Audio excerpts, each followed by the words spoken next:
দেখা মাত্র গুলি করা হবে, দেখা মাত্র গুলি করা হবে।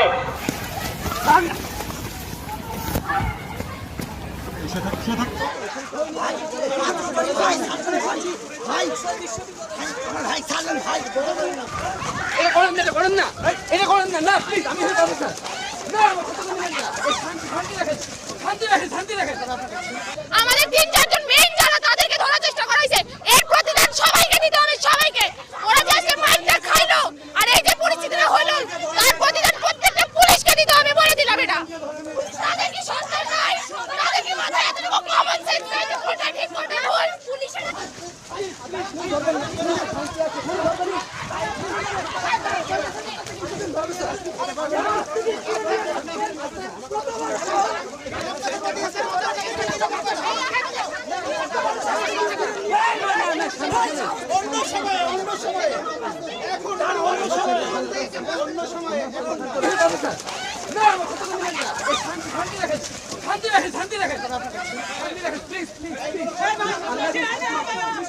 প্লিজ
আমি যদি প্রশ্ন ছুড়ে দিই, আন্দোলন কি আমাদের, মানে শুধু আমাদের? আপনাদের আন্দোলন না?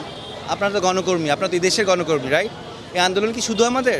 যদি আমি রিভার্স করি, আপনারা এখন আমার এখানে দাঁড়ান, আমি আপনাদের ক্যামেরা বুম নিয়ে দাঁড়াই, আপনার কি নিরাপত্তা আছে কদিন পরে, আজকে কালকে? বলেন। আমাদের আন্দোলন বলে জিনিসটাকে আলাদা করার কিছুই নাই এখন আর। এখন শুধু একটা গোষ্ঠী ছাড়া, তুমি বলো নাহলে আমি বলি, এখন যে কোনো একটা গোষ্ঠী ছাড়া সমগ্র জাতির একটা, আপনি জিজ্ঞেস করেন ইন্ডিভিজুয়ালি, যদি সম্ভব হয় জিজ্ঞেস করেন, কেউ চায় না এই গভর্নমেন্ট কেয়ার, কেউ চায় না। আপনি আপনার বাচ্চাকে রেখে বাইরে যাবেন, সেই নিরাপদ নয়। আপনি এই ঢাকা শহরে খেলার মাঠ নেই, বাচ্চারা ছাদে যেতে পারতেছে না, কেন পারতেছে না? হেলিকপ্টার দিয়ে গুলি করা হয়েছে। মিথ্যাইটা কয়টা সত্যকে আপনারা আড়াল করবেন? আপনারা চেয়ারে বসে বসে বলতেছেন ওরা ড্রাগস, ওদেরকে ড্রাগস দেওয়া হয়েছিল, এই জন্য ওদের কোনো সেন্স ছিল না।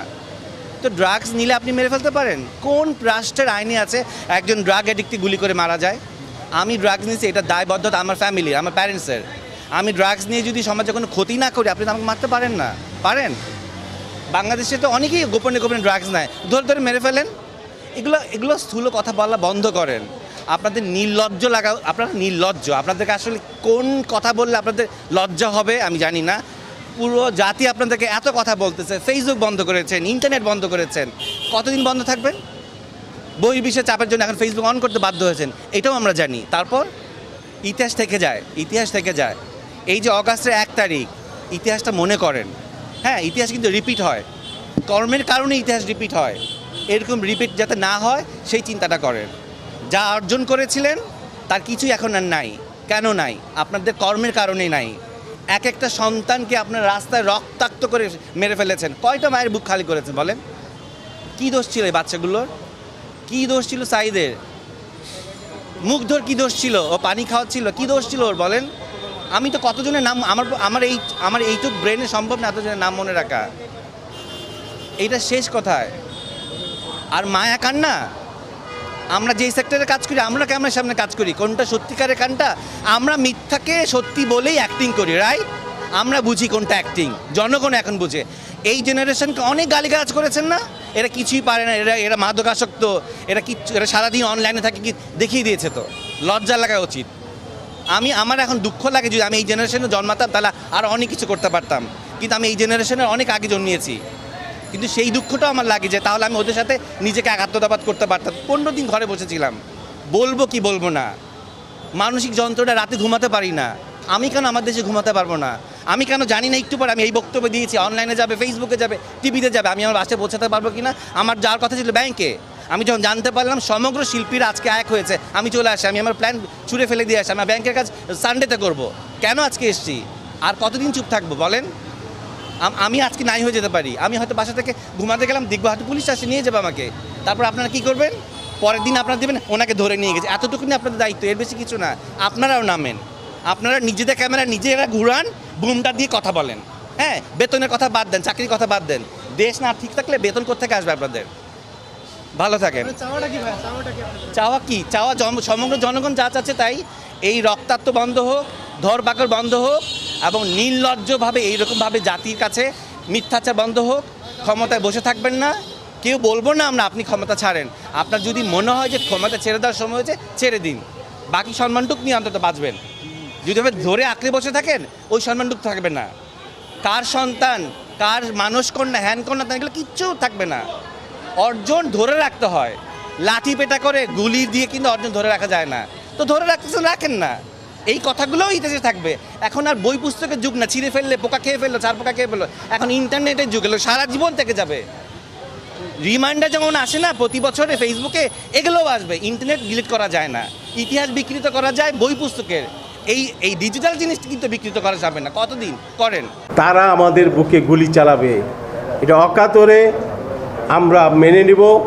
কারণ এর কাছে কোনো বিচার পাওয়া যাবে না, এবং বিচার চাইও না আমি। এই যে মানুষের উপর যে নির্বিচারে গুলি হত্যা, আবার তারাই আবার মানুষের সঙ্গে মশকরা করে বলে রাষ্ট্রীয় শোক। যারা বলল দেখা মাত্র গুলি করা হবে, যারা বলল আমার ছাত্রলীগই যথেষ্ট, এবং যারা বলে যে সাদ্দাম একাই 1 কোটি মানুষ, আজকে তারা আবার রাষ্ট্রীয় শোক পালন করে সহিংসতা বন্ধের বহু নাটক তারা করতেছে। একের পর এক নাটক এই সরকার যে মঞ্চস্থ করছে, সেই নাটক খুব শীঘ্রই শেষ হয়ে যাবে, চিরতরে এই দেশ থেকে শেষ হয়ে যাবে। এবং আমরা ইনশাল্লাহ আপনাদের সামনে কথা দিচ্ছি, গণতন্ত্র মঞ্চ আমরা আমাদের রাজনীতি নিয়ে অন্যান্য দলকে সঙ্গে নিয়ে এই সরকারের কবর রচনা করব। আমরা পদত্যাগে বাধ্য করব। আমরা তাকে পদত্যাগ করতেই হবে, এর আগে কোনো আলোচনা নেই। পদত্যাগ করবে, তারপরে আমরা আলোচনা করব, এর আগে কোনো আলোচনা নেই।